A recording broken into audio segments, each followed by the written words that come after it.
video, we're going to be taking a look at the Monster High Skullector doll set of Beetlejuice. I ordered this doll a while ago, pre-order, and just received it, I think, a few weeks ago, but I've been waiting to open it up for Halloween. I have done videos on the previous Skullector doll releases of Pennywise the Clown from It and the Grady twins from The Shining. And actually, on October 29th, they also released for pre-order the Gremlins-themed Greta doll.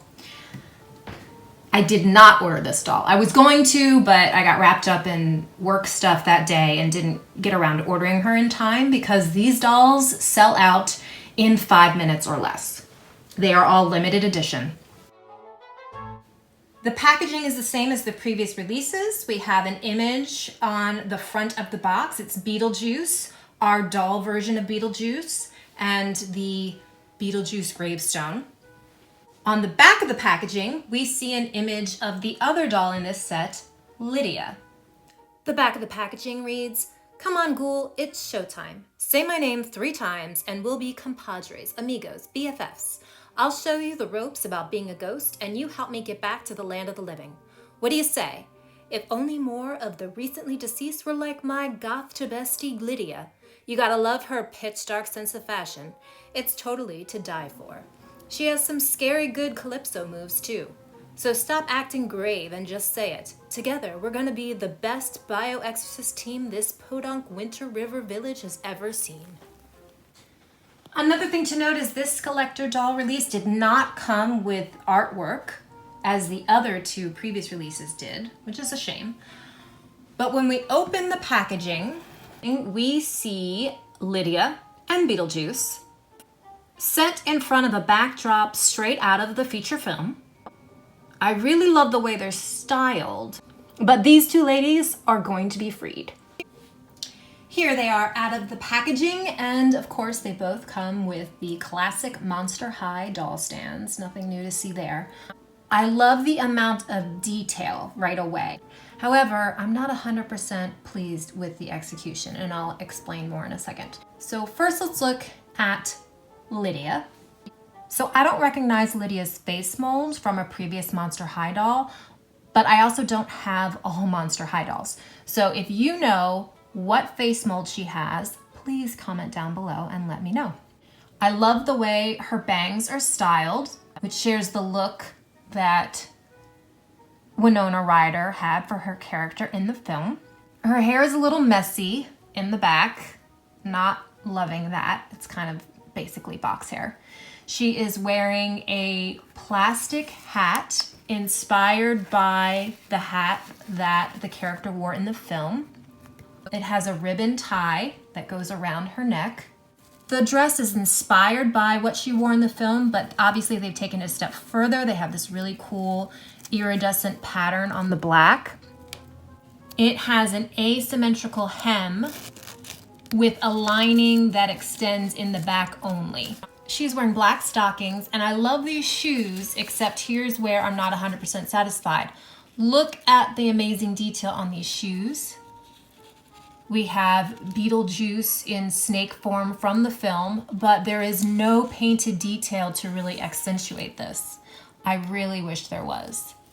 It's not like the black on black doesn't work for the outfit, because that is something that Lydia wears, black on black. However, because we have this iridescent look on the fabric, it would have been cool to carry that over in some painted detail on the shoes, just to really make that detail stand out. She has a little silver like pendant on her dress. She is holding her camera. In the film, Lydia kind of had some dark shadowing around her eye, just to give her a paler look. But I like how they decided to go with kind of violet and purpley eyeshadow here. And Lydia is a human character, which she's not a human that turns into a ghost. She's just human. So that's kind of our first 100% human Monster High character. I think all the other characters were like ghosts that were once human, or they were once human and they were turned into something else, or they're human possessed by a spirit or something, and Lydia is just human. So look at her hand mold. Very human hand. Now we'll take a look at Beetlejuice. This is our female version of Beetlejuice. I'm pretty sure her face mold is Mona Decay. Her earrings look exactly like Mona's. Also, I believe these earrings came in a Ghoulia Yelps fashion pack. Her hair is kind of a crimped mess, but actually really fits this character. Her face is just the palest white with this green kind of mossy detail, which again, totally taken from the feature phone character. On the top of her head, on this headband, is this big top tent detail with the bat and the skull face. I love the painted detail on this, obviously. And of course, again, it's taken straight from the feature film. This is the kind of painted detail I would like to see on the shoes. Her outfit is two pieces with some accessories. So she is wearing this jacket that has a long tail with multiple layers of fabric. We have the black and white stripe, then this kind of tulle of purple. Then we have this iridescent greenish hued material, and then the bottom layer is like this black spiderweb material. I like those details. It's all unfinished because this is not the type of fabric apparently that unravels. So it hasn't been hemmed. Unlike the front of her jacket here is finished. It's got a finished edge with a stitched hem.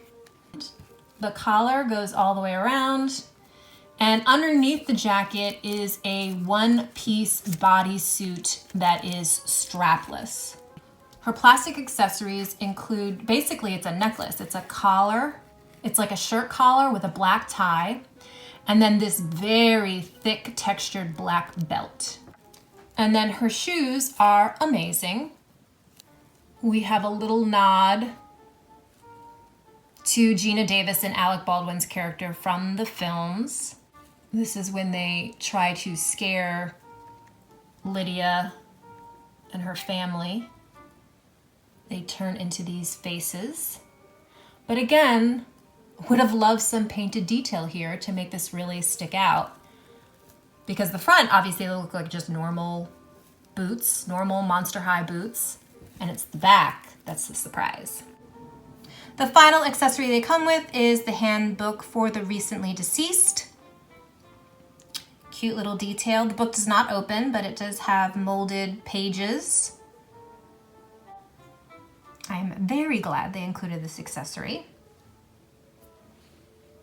In terms of height, Lydia is about 10 inches tall. Beetlejuice is about 11 inches tall from the bottom of her shoes to about the top of her head, not including her hat. I do like these dolls. I like their details. I like the costume design. I like their face molds. As I said, I wish it had more painted detail in the shoes. I really wish that the dolls had come with like a prop Beetlejuice gravestone or headstone. I'm glad I bought these dolls because I am a huge fan of Beetlejuice. And of course, I also love Monster High.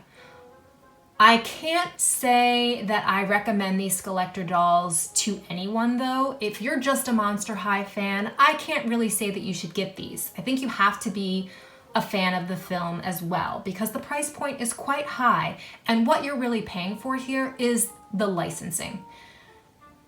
That's just the way it is. And also, apparently, the limited quantity. Now, as I said, huge fan of Beetlejuice, so I don't mind the price point, but I can see how a lot of people would. But let me know what you think by commenting below.